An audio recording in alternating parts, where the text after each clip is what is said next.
I will be presenting the man of the hour, Erik, for this great webinar. And thanks again for everyone for joining, but also too, if you have any questions, feel free to share on the chat. Yes, all right. Thank you so much, Natalie. I really appreciate it. And hello, everybody. Just seeing all the places you guys are dialing in from or calling in from or viewing this from, I'm really honored to be able to share this presentation with you. So the title of this is Look Before You Leap into an Internship or Full-Time Job. And so let me go ahead and get started. So, Natalie, you did me full justice. Thank you so much for providing a little bit about my background. I like to dub myself as a career geek by vocation and an organizational psychologist by training. So when they approached me about this topic, this is one of those things that is actually kind of like a passion for me, is just kind of understanding how people fit into different environments. And so you'll see a little bit of that. I am coming to you live from my apartment in Westford, Massachusetts. Behind me is kind of a facade of my office within CAPD. So if you've ever come and met with me in person in the CAPD offices, this is pretty much what you'll see. Behind this is just a hot mess of books and other sorts of media and stuff like that. So, all right. So I wanted to talk a little bit about my intent for this presentation. And kind of talk a little bit about how I look to pivot this, because I know before it was about really securing that right full-time job, finding that internship, where to look, where to start, how to analyze things like culture, fit, values, all of that fun stuff. But now, certainly I'm going to be touching upon that, but I also know that probably a lot of you are feeling a little apprehensive, maybe a little anxious about just everything that's going on with the COVID-19 pandemic, how that is starting to affect career development just in general. You might have had peers who have mentioned that their internship plans had changed or their summer plans had changed abruptly. So I wanted to carve out a little bit of space in addition to these other topics to really kind of highlight for you some of the things that you can do specifically in this sort of situation, in this sort of climate, in order to really set yourself up for success down the road. At any point, as Natalie pointed out, feel free to submit questions during the chat, through the chat. I will try to pay attention to that as best I can, but I also carved out quite a bit of time at the end of this to really open this up and really kind of use it as an opportunity to connect with you on maybe some of the points that we might not have covered specific to your specific needs that might be beneficial for the group of you to all hear and understand and learn from each other, essentially. So, one little note, I do not have a crystal ball. Unlike this lovely caricature at the bottom of the slide, I would love that. My life would be 100% easier if I did have the ability to see into the future. So a lot of what I'm going to present here is very tentative. So understand the fact that, I don't think anyone really knows what to expect with this.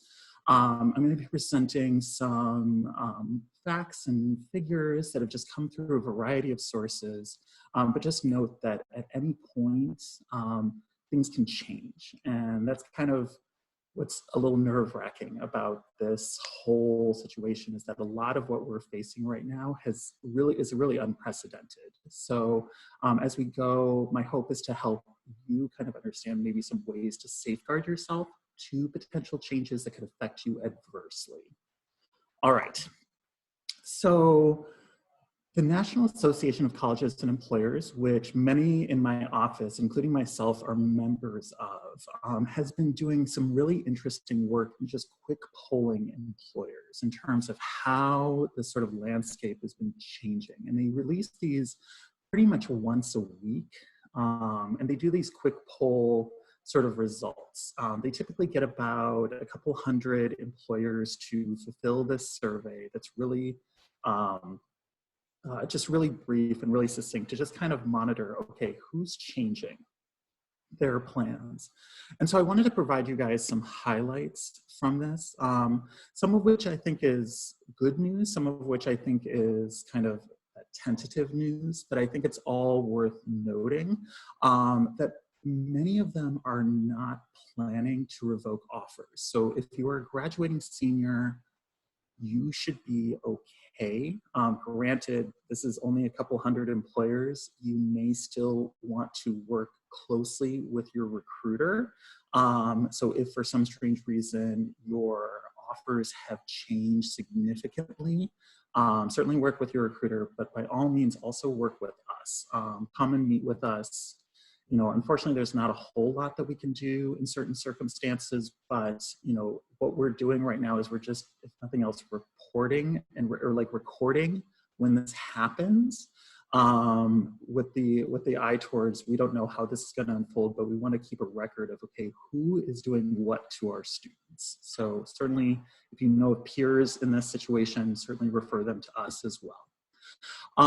Not so many are revoking internships, which is good.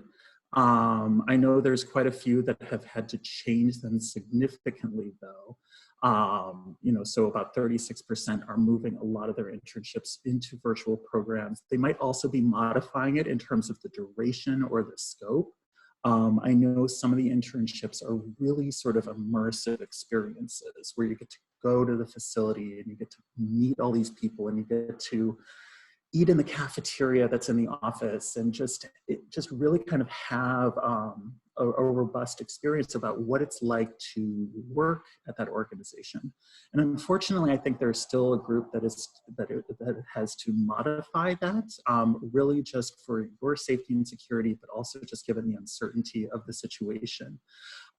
If these are changing for you, and it's really kind of changing kind of your viewpoint of whether or not this might be an internship worth considering, you know, certainly come meet with us. Let us know how we can maybe help and kind of figure out what might be best for your particular situation. A lot of companies, though, are planning to recruit at the same levels. So they're not looking to see any sort of impediment to them bringing on board the class of 2021 in any different amount than in the 2020 levels. You know, some are still decreasing recruiting and some are still deciding. And one of the things that's interesting about these quick poll results is they do change from week to week. NACE is open for everyone to kind of see these. So by all means, feel free to go to their website and just kind of take a look at some of the data. Unfortunately, it won't list which employers have completed the survey. So unfortunately, if you're looking for which employers are saying what, you're not going to find that. But if nothing else, keep this in the back of your mind for your own sort of recruiting needs. I think it's really interesting. So this is actually, it actually just recently released as kind of an initial sort of preview paper by Dingle and Nyman. And basically they wanted to kind of quantify what sort of percentage of opportunities are going to start working from home. So they were just kind of looking at the overall ability for people to work from home. And I know that that's kind of a hot topic right now. Many of the internships and full-time opportunities that we see that are transitioning and kind of making it successfully through are ones that actually can be done that you can do from home. And what's interesting is they've kind of identified some locations as well as some types of jobs or some sectors that are really kind of important to look at. I know for many of you, things like management and finance are kind of big ones, and those are within the top 5. So a lot of those industries should be pretty resilient through this pandemic as a result of this. So as you are considering what sort of areas you might be looking for, this might be a great way to say, you know what, maybe I should hone in on these particular areas. Not to say that the areas that are listed in the bottom 5 or the industries that are in the bottom 5 are things to be avoided. It's really just percentages. So you can certainly find opportunities within those locations or within those industries. But it's going to be important for you to start to think about, okay, I need to have something that might have a little bit of flexibility one way or the other. So having that sort of versatility built into the type of work that you're doing, I think is really important to think about as you go forward within your career. They do warn that a lot of these are upper bound estimates. So because there's some, like, even though this is industries and locations, there's still variations at the company level. And even within the company level, there might be variations within the departments. So it's going to be important for you to potentially work with your supervisor if this is an area of concern for you, whether that's for a full-time position or an internship, to think about how you might be able to successfully replicate this to a working from home situation if you need to. It's just, you know, keep in mind that when we put data into this sort of large buckets, there can be a lot of misinterpretation, so just be careful. There's going to be a lot of variation as you get more granular. So automation. Automation is a huge topic within the whole career development area and the workforce development, just because it's sometimes seen as a threat to the way that is to existing jobs and existing type of work. One thing that I want all of you to start to think about is, you know, I'm an optimist, so I try to look for that silver lining no matter how dark the storm cloud is. And one thing to keep in mind is that automation is a really interesting construct, and there's a lot of different things out there to think about how you can use a challenge as an opportunity. So when you're thinking about sort of the types of work you're looking to go into, if you're looking for the types of industries or organizations to keep in mind, you know, kind of look for those groups that don't look at it as a challenge, they look at it as an opportunity. When I was at a conference, oh goodness, a couple of years ago, and I apologize because I want to give credit where credit is due, but I cannot remember how I heard this story. But it actually dates back to kind of the turn of the last century, basically when elevators were going from the manual, sort of having an elevator operator, which was a person who had a stool and pulled a lever to make the elevators go up and down, to the whole push button type elevators that we have today. And so he talked about that there was these 3 elevator operators. You know, the building had just installed these brand new button operated elevators that no longer needed the operators to work. And so these 3 operators, the first one basically said, you know, I'm out of the job. You know, I'm going to have to find somewhere else that hires elevator operators. And went on their way and tried to find a new opportunity that still utilized their skill set. The second elevator operator, you know, kind of looked at it and said, you know, I've been working in this building. I wonder if there's another type of role that I could be well suited for. Let me talk with management. Let me just kind of get repositioned within this existing organization. And then the third operator looked at it and said, wow, you know what, this is a really interesting innovation. I would love to try and figure out how it works and see how I can improve upon it. Maybe I can make a better elevator as a result of this. And maybe I can use this technology and sell it to other people to create new opportunities. So I always like this anecdote because it kind of shows different approaches to the exact same situation. Change is going to happen. How you approach it is going to get you through both the good times and the bad. So as you are reflecting on these sorts of opportunities, you know, think about, is this a challenge or is this an opportunity? And kind of think about how you can identify those particular areas. And later on in this presentation, I'll kind of show you some of the ways you can find some of these types of things. But first things first, the hidden job market. I don't know how many of you might be familiar with this term. I know sometimes it's the numbers are all over the map, basically saying, you know, some people have estimated it's as high as 80% of jobs go unlisted. Others say, no, it's more like 20 or 30%. But regardless, there are jobs that are not listed in the conventional channels. And I think it's important for you all to be aware of them, especially as you're starting to adapt your approach for this new era that we're in. Really, I know that a lot of you might be going onto Handshake or Indeed or maybe internships.com and trying to find like these different opportunities. And you might start like really high up and say, you know what, I'm going to dedicate most of my work, most of my time to searching the internet. This is a little outdated because it refers to classifieds. Classifieds is my era of job seeking, definitely not yours. But then you might go to career fairs, or you might work with a temporary employment agency, or, you know, and then down the road, you might say, oh, you know what, let me ask my friends and family and my networking connections what they might have.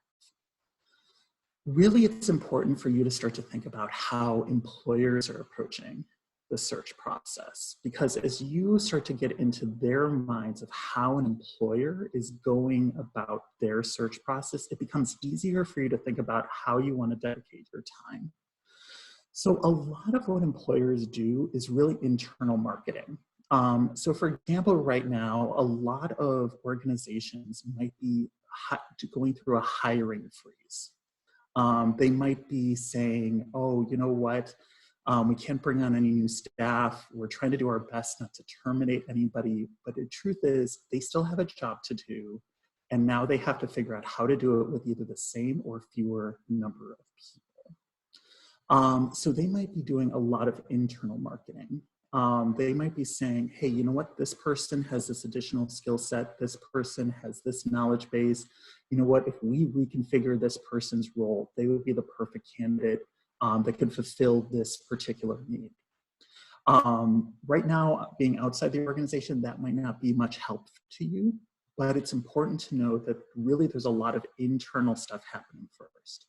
But then they might start to identify, okay, we do have this need, how do we fill it?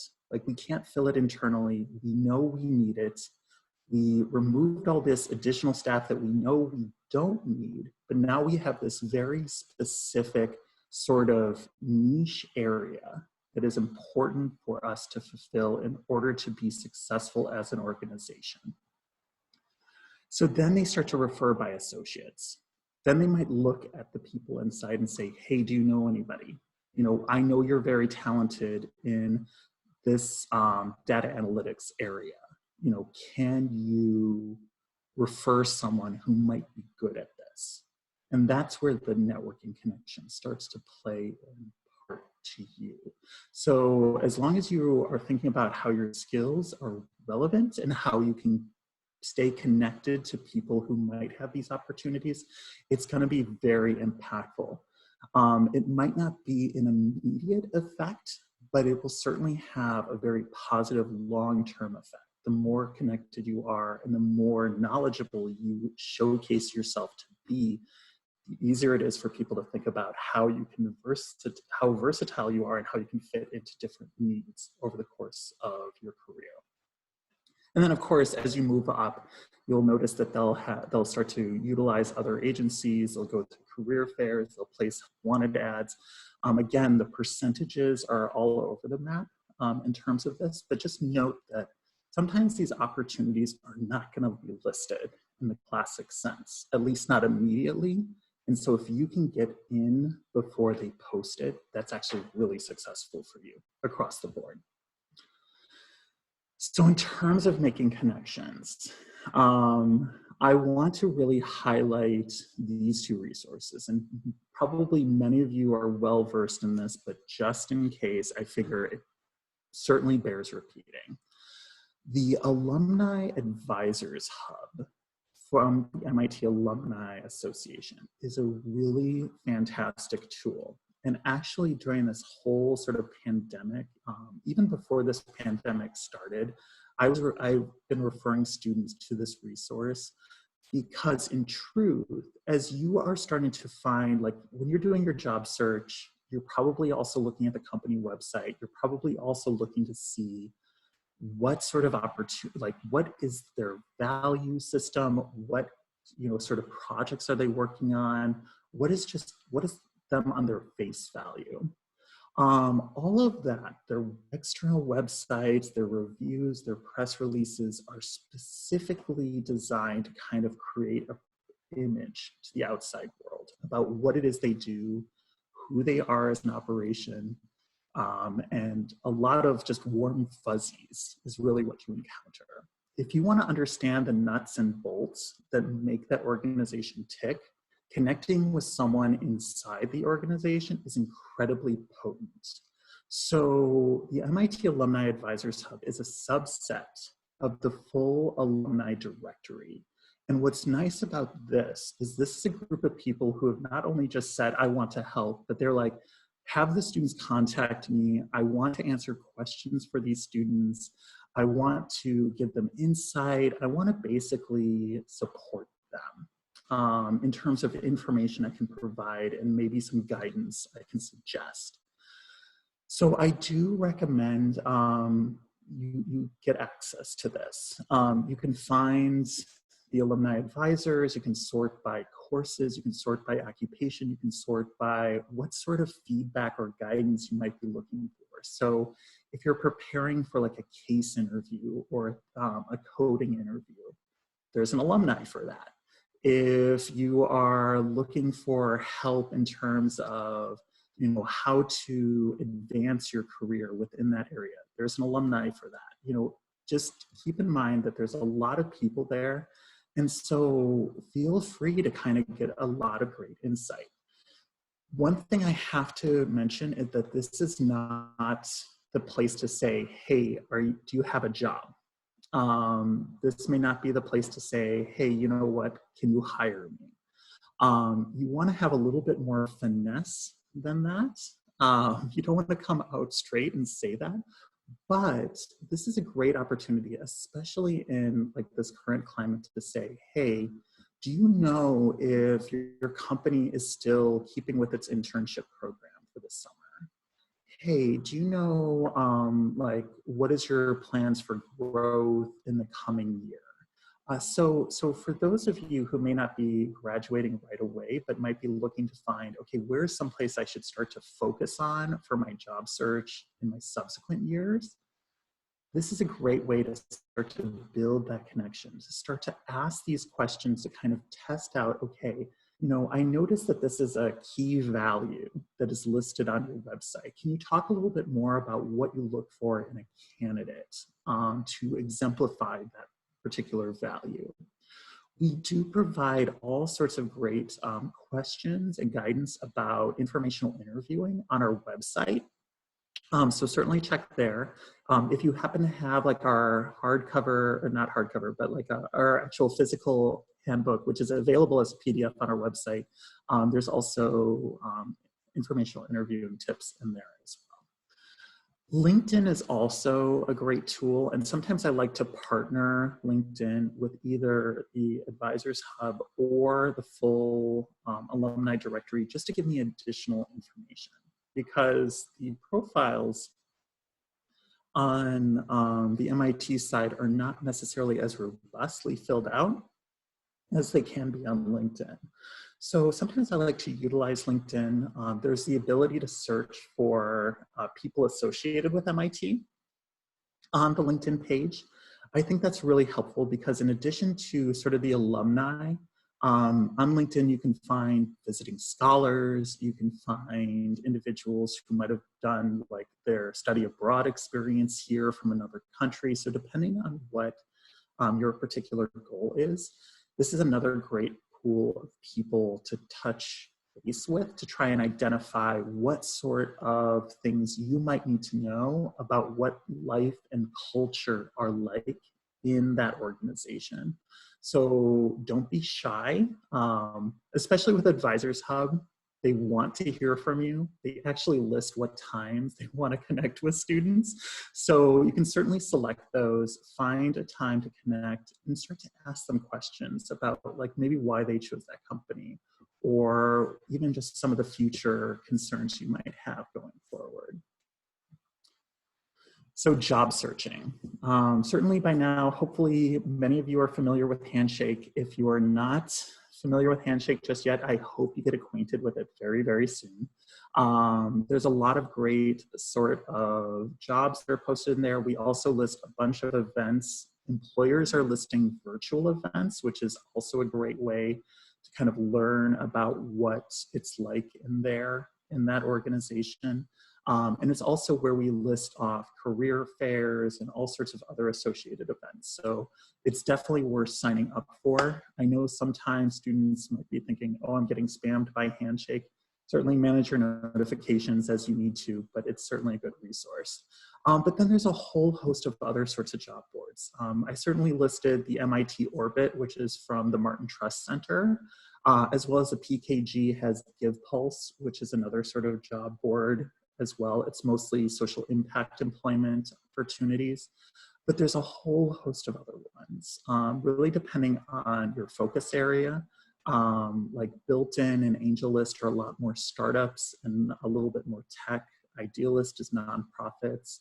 Glassdoor, Indeed, LinkedIn, those are, and ZipRecruiter cover a whole variety of industries.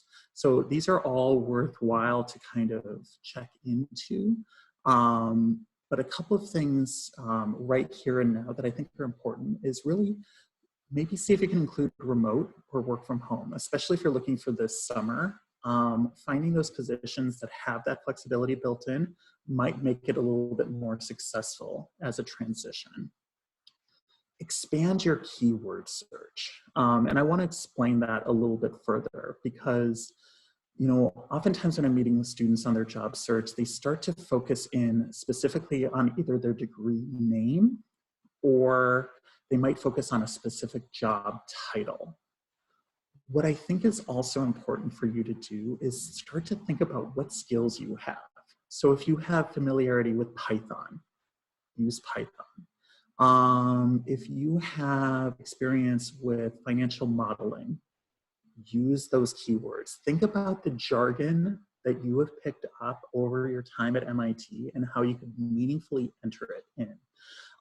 Think about the courses you've taken. What are some of the topics or themes or tools or technology or software you became familiar with that you can start to put into and utilize as part of your keyword search. So don't feel limited.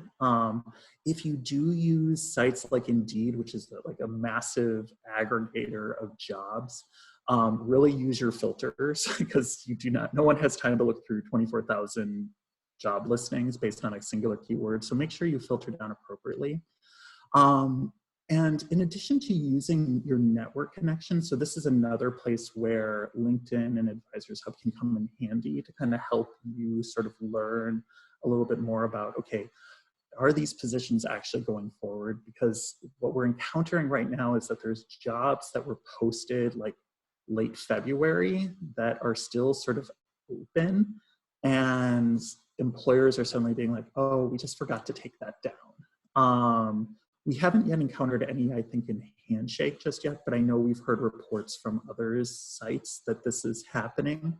So be careful. Sometimes a lot of these sites will list how long the job has been posted for and pay attention to that. So if it's a job that was posted in the winter, chances are it might have changed significantly, so it might not be worth your time to apply to right now. But in some cases, don't quote me on that. Connect with someone within that organization and just give it a shot, because sometimes those positions that were in desperate need back in January might still be in desperate need now. So don't be shy, certainly inquire. Another tool that I sometimes utilize, is like map software. So I know right now, many of you are calling in from like Chicago and Japan and the West Coast, and sometimes just in Boston in general. Map software is actually a really interesting way to conduct a search, because in truth, you start to see who is in your neighborhood. So I know many people like to use it to find restaurants or stores or things like that, but you can actually find organizations too. So think about the keywords you might want to use. So I just, for example, for this screen print, which is Boston, I typed in the word finance. And all these lovely red dots came up indicating places that listed finance. Now, granted, you're still going to want to go through it and make sure that this is the type of organization you're looking for. But this is a great way to kind of see who's in your proximity, because as maybe social distancing starts to alleviate a little bit more, places might open up, but it might not be uniform across the country. So you might need to find something where, okay, I'm going to have this internship experience, but it needs to be within a certain radius of where I live, in order to minimize the amount of sort of foot traffic that happens. Or it might be something where you can still do a remote internship, but they might say, well, we need to give you this equipment in order to do your job remotely. So what is the best way we can get that to you? And sometimes they might be able to even deliver it to you in that regard. So this just becomes another sort of tool to utilize to find these organizations. And then on those pages, you can, of course, get their website. You can find their career page. You might want to outreach to an alum to kind of find out, okay, are there additional opportunities there? Or, of course, just apply directly to them. This is a hefty topic right now that I think is important for all of you to be prepared for. So no matter if you're searching for an internship or a full-time job, with the news reports of just the amount of layoffs and changed offers and all of this stuff, it is really a ripe climate for scams. The Better Business Bureau put out this sort of 10-point list of ways to recognize a job scam. And I think it's important for you to just sort of safeguard yourself against this possibility. Normally, the key one that I always focus on is anything that's like numbers 3, requests for money, or 5, fake checks can be a really big problem, because basically what you then end up doing is you end up providing financial, stuff to them, whether that is actual, currency, or you might provide them a lot of information about who you are, to the point where identity theft could become an issue as well. So I do recommend that you be cautious. Sometimes if it sounds too good to be true, it is too good to be true. And this is why having those connections to alumni, friends, family members who can validate these positions and opportunities for you is actually really, really helpful. So I would avoid, kind of going out on your own. If you have concerns about, this seems a little good and I don't want to let this go because right now I'm looking for something, come and meet with us in CAPD. Try not to forward us emails though, because sometimes there's a lot of phishing attempts still with links and stuff like that. So I wouldn't recommend forwarding emails, but certainly come and meet with us if you have a question about a specific offer or opportunity. But if you stick with more reputable sites, Handshake, for example, we go through and we approve all of those postings. So really to kind of mitigate who's posting it, what sort of position it is, and those sorts of things. So we try to do that and safeguard you through Handshake, but some of the other sites, I think it might be a little bit more tricky and difficult to do. Some additional resources that I think are just helpful. So IBIS World, if you're not familiar with it, it is a resource you can access through the MIT libraries. And so you as a student have access to this database. And it covers a lot of really great information about particular industries. It highlights who are some of the key players in those organizations, or sorry, in those industries, so the names of the organizations, you can get a lot of robust information from IBIS World. So I do recommend that you check it out.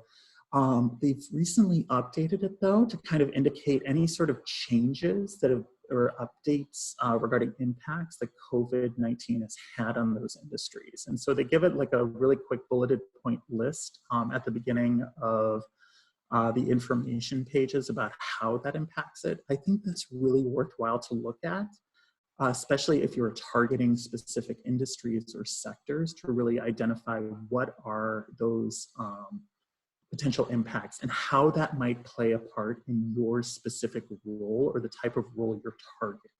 So I wouldn't, don't necessarily, again, there's a lot of layers here. You'll have, you know, the industry, you'll have the organization, and then within the organization, you can have departments, divisions, branches, all of those sorts of units in there. So it might still vary within an organization, but it's just good to get a good understanding of how this is impacting a specific industry. Social media, I think, is a really great way for you to stay up to date in certain changes and challenges that are presenting. Coronavirus hiring is a hashtag that's trending on both Twitter and LinkedIn. Unfortunately, there's some, of course, like with any hashtag, there's some junk that you have to sort through regarding it. But sometimes people are actually posting what organizations are hiring, what metropolitan areas might be seeing an influx of jobs.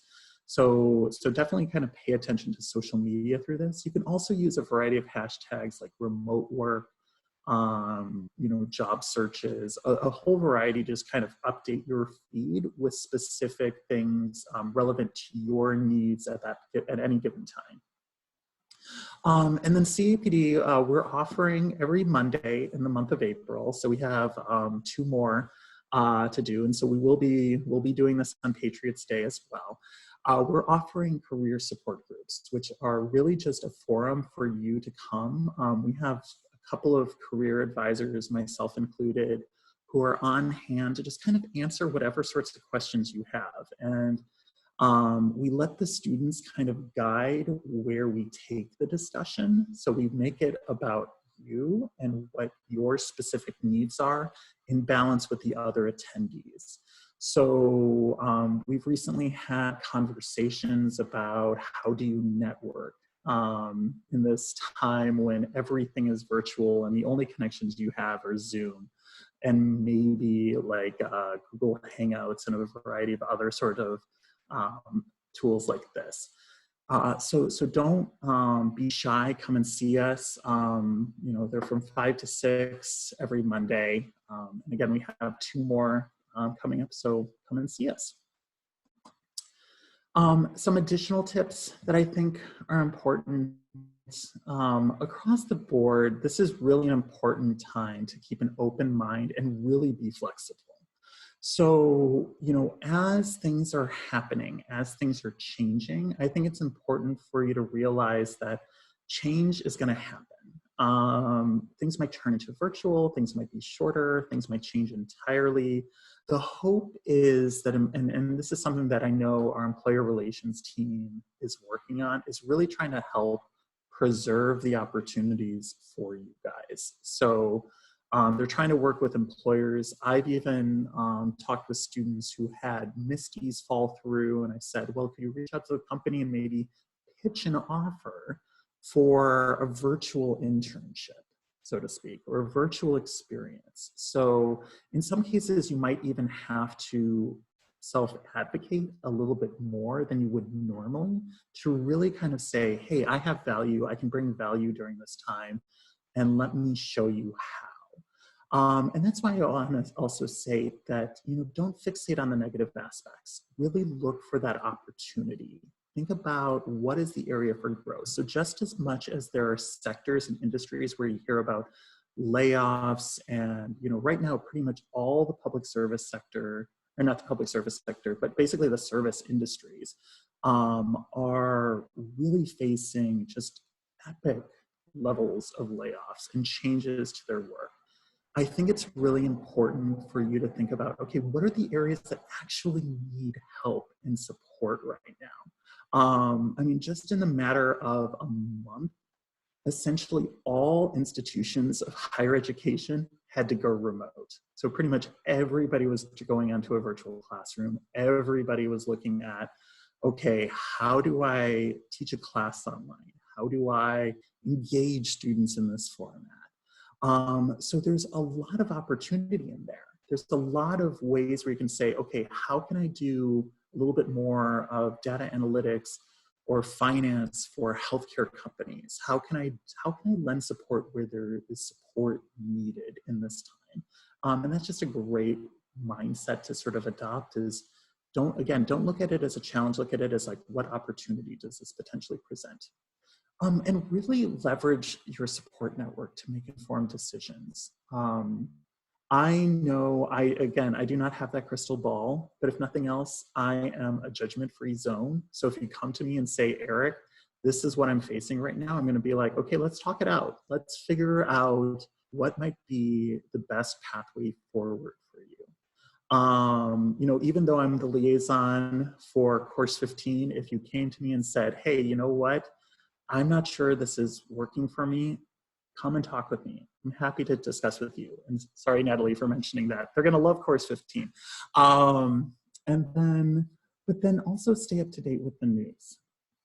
This is really important because things are changing every day. I can't tell you just how much change we've gone through in this past month. Many of you have experienced it firsthand. It is unprecedented. Never in my lifetime have I encountered this amount of upheaval and change in such a short period of time. A word of caution though, fixating on the news can be a little depressing, can also help your anxiety, which is never a help. So take it in small doses, find it in a very targeted way.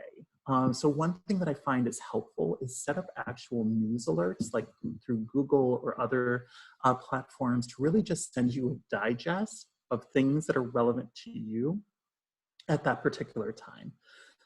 So you can use it as a way to kind of stay on top of how things might be impacting your job search without having to look at the grand big picture, which can be very intimidating day after day after day. But you can also use news and insight to really help inform what sort of informational interview you might want to do. Or if you are actively job seeking, you know, think about how you could leverage this insight to kind of say, hey, how is your company responding to this? Or how would you find your position in this area be really, how are you finding that this position is very beneficial for you in this area? So keep that in mind. And then finally, learning, adaptation, and growth are things that will never go bad for you. So as long as you continue to learn, as long as you continue to adapt, and as long as you continue to just think about how you can grow in the face of any sort of adversity, you're going to be so much better off. So just keep these all in mind. And really, that's what I have. So I know I have about 10 minutes left. I was hoping for a few more minutes, but apparently I was a little bit long-winded. But anyways, questions, feel free to use the chat or of course, unmute yourself, whatever you prefer.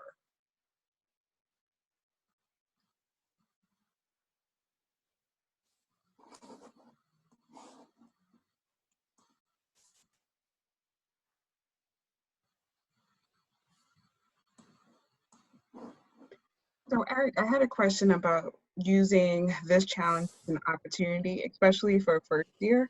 How can it be that, like, with the minimal coursework that they've had, how can they maximize on this opportunity? And so just to make sure I heard you correctly, you're talking about a first year, right? Yeah. Okay. So that is a great question. One of the things, you know, in terms of your search, one thing that I'd like to tell first years is that really any experience that you get is worth your time. So as you are navigating and exploring your first summer, find whatever you think you need at that given time, but be open to all sorts of possibilities. As a first year, you're in a very interesting point in history. So the world is going to adapt and change as you are learning as you go. So right now, I mean, my heart really goes out to the seniors and the graduating students who are right now having to pivot. I mean, they've kind of set up this trajectory over the past couple of years, and now all of a sudden they have to pivot and change it dramatically. As a first year student, you actually have this as an opportunity to see, okay, what is those areas of need? How might I align myself with them? How might I build experiences that lead me down a path that would be mutually beneficial, not only for me, but for the world once I graduate? And you have the next 3 years to kind of do that. So you do have a little bit more of a lead-in to this new world that we're facing, and can possibly adapt and change and grow with it. Thank you. Oh, we have one question. Thanks for the presentation. Can you send an email or repeat the websites for the job searches? Example. Yes. Let me go back to it just in case if people need to do a screen print of it, but I'm happy to include like a link of all of this. So Handshake, of course, is the system we use in MIT. So you have access to that. The MIT Orbit, that is a great site. It's, again, through MIT. It is through the center, the Martin Trust Center. I think it's really beneficial because these are mostly startups that are attributed or attached to an MIT alum that I think is really, really helpful. Indeed and LinkedIn. So LinkedIn is the social networking site, but it also has a job board. What's great about LinkedIn, if you're not on there, is it actually attaches who are MIT alumni associated with that organization, that you can partner with the Advisors Hub or the directory to kind of get a little bit more insight and background. Glassdoor, if you're preparing for an interview as well, Glassdoor has a bunch of great information. In addition to jobs, they give you interview tips, they'll give you salaries, they'll also give you some cultural notes as well that I think is very helpful. Built-in, so Built-in is actually focused on different metropolitan areas. So you have built in Boston, built in Chicago, I think there's a built in New York City. So there's a whole variety of these sorts of sites. If you just go to the built-in, I think it's builtin.com, but do a Google search just in case, you can start to see the full list of all the different organizations that are there. PKG, their Give Pulse platform, is available through their site. It's mostly social impact sorts of careers. I highly recommend it. And that is in addition to Idealist. And a lot of students might be thinking, oh, you know what, I'm really uncertain about what I want to do, but I know I want to do something that has meaning and purpose. Idealist is a great tool for that. You can look up nonprofit organizations, many of which might be a little tentative in terms of their hiring structure right now, but it's still worth checking out because some of them, they still need that help and support, especially with technology, especially with things that can be done remotely. A lot of them need that help. ZipRecruiter is kind of like the monster in Career Builder. It's kind of like a large sort of, a site for job postings. It's kind of harkens back to the old days of classifieds where companies would post that. And Dice is another sort of technology. But what I will do is I will email this to Natalie. I'll email the slide deck to Natalie, and that way she can kind of share that out as well. Will do. I've taken a screenshot of everyone, so I know who is here. Perfect. And you can actually download the list of attendees, Natalie. This is something I learned from Zoom. You can really? Okay. Yeah. Okay, perfect. How would you recommend approaching people about how slash if they are continuing their projects when I am searching for remote UROPs this summer? No, that's a really great question. So I know that they've just recently announced some changes to the Europe structure for the summer. So I definitely recommend you consult with the Europe office if you haven't done so already. But in terms of sort of, I mean, if you've already built a relationship with faculty or a principal investigator over the course of the year so far, really kind of thinking about, okay, what could you contribute to the project? So if the project's still ongoing, and let's say your year up was supposedly coming to a close in May, you can utilize that sort of your inside understanding of where is the direction that this research is going to maybe think about what are some other ways you can contribute in a meaningful way to either extend through the summer or to go into potentially next academic year. But regardless of whether or not, because I know some professors and some principal investigators might say, you know what, this is actually the conclusion of this research project. I don't really have anything else coming up after this. They might know people who are doing other research. And so utilizing them as that networking connection, I think is really helpful because they have a different vantage point in the whole process. So as you are connecting with them, again, it's that sort of open mind and flexibility to kind of say, oh, you know what, that's really cool. Do you know of other people who are researching this topic? Or, this is some of the skill sets I have. Do you know of someone who's looking for this particular skill set to help? They might know somebody. And then you might be able to approach the Europe office and say, hey, I talked with this faculty member. They're willing to do this as a Europe. What is the process for that? Yeah. And that's just a great way to kind of leverage those connections building up. I think lastly, my question is, what opportunities does the CAPD office offer for those who don't know how to sell their best self, like with the skill set that they have, or if they feel timid, or if they feel that they don't know how to approach them, an employer that may be strong in personality, or that may be, we need answers now. What does the office offer to help those in need? Yeah, definitely. So, we are offering workshops throughout the rest of the semester. You can find those on Handshake. They cover a variety of topics like internship searches and networking and things like that. So definitely check there. However, I understand that this sort of format of like a group instruction is not the best if you want to find that safe space to say, here is my pain point with my confidence level. Here's what is my stumbling block as I'm going through this connection with other people.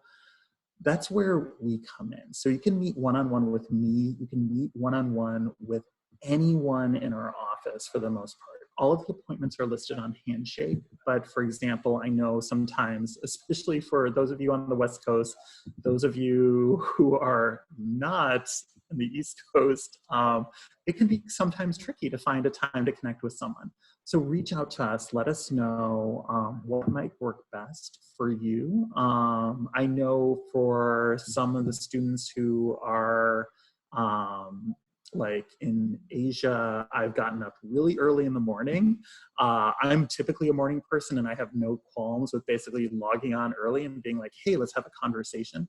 And sometimes I've also stayed a little bit late. It's nice because like right back here is kind of roughly where I sleep, so I don't have to go too far. My commute is really nice right now, which is a benefit. But certainly meet with us. We want to kind of talk you through, okay, what are some of the pain points? What are some of the stumbling blocks? You can practice your delivery. We do a lot of mock interviews. We do a lot of mock sort of like introductions and stuff like that. So don't be shy. I know that's easier said than done, but if nothing else, start with an email and we can go from there. Thank you so much. I simply want to thank Erik wholeheartedly for not only taking the time to meet with us, but giving us some really good, strong gems on not only like maximizing on this opportunity, considering the scams that are out there, but also looking at all the resources that are available within the Alumni Hub in general, also LinkedIn as well. And then also too that there's ongoing workshops that are taking place right now on Handshake through the CAPD office. So thank you again to everyone that joined in. As Erik had said, you could either find him on Handshake to meet with him individually, or when we get back on campus, meet with Erik as well. As well, I'm also a resource in the Course 15 office. You can email me as well. And we'll see you soon, sometime, some way, somewhere. Have a Perfect. good one. Well, thank you, everybody. It's been great.